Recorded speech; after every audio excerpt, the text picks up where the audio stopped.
Well, even as the cases proceed in court, colossal amounts of money still remain unaccounted for in the numerous graft cases the country is currently facing. This coming at a time when the Jubilee government has formulated a game plan dubbed the Big Four agenda, which largely focuses on economic growth, food security, manufacturing and affordable healthcare. Trevor Mbije is here with some figures depicting how much the missing billions could achieve if put to the right use. Trevor?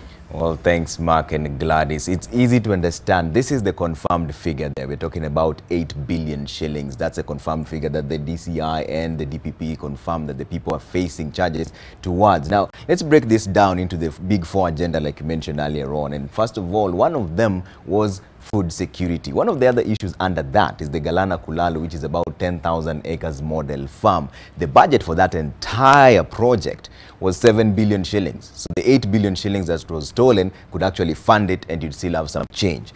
Move on from that. Get to the next supplementary budget. This one was signed by the president just after the first election, the second election. There was a 12 billion shillings budget which was signed by the president. In that supplementary budget, there was a maize subsidy program which was supposed to cost 6.7 billion shillings. At the same time, there was supposed to be a cash transfer program under that same supplementary budget that was meant to cost 6.7 billion shillings. So the two could actually be funded by the 8 billion shillings and still have some pocket change. And even the supplementary budget itself would be funded way more than half. Forget about that jargon. Let's talk about the real spending by the Kenyans. The Nation Newsplex did a survey and realized that households in Kenya spend at least 40,700 per month. Half of that is spent on food, and that is on the higher end, and that is also a sign of poverty. If this was to be divided by the 40,000 that people are spending every other month, it means 196,560 households would be catered for. Move on from that. Let's get to the other issue of affordable housing, which is one of the main pillars the Jubilee government is working around.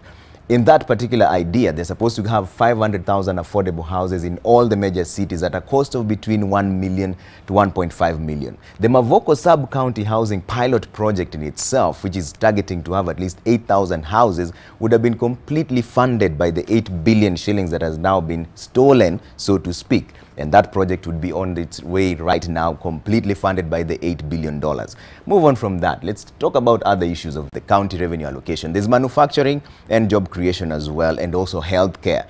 There are counties that the 8 billion shillings could actually fund their entire budget. One of the biggest allocations by the county revenue allocation bill was for the county of Nairobi, which was standing at 15.7 billion shillings. Even that would have been funded by half. More than 10 counties are below the 10 billion mark. Most of them are way below it. Something like Lamu County, the budget for the entire county is 3.5 billion. Tharaka Nithi, the budget for the entire county is 3.6 billion. Elgeyo Marakwet, the budget is 3.7 billion. It means for the first two counties, the 8 billion could actually fund them easy and still have change.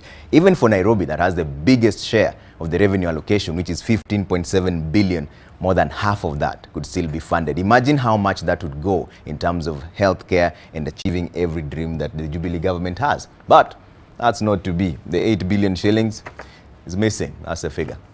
Mark.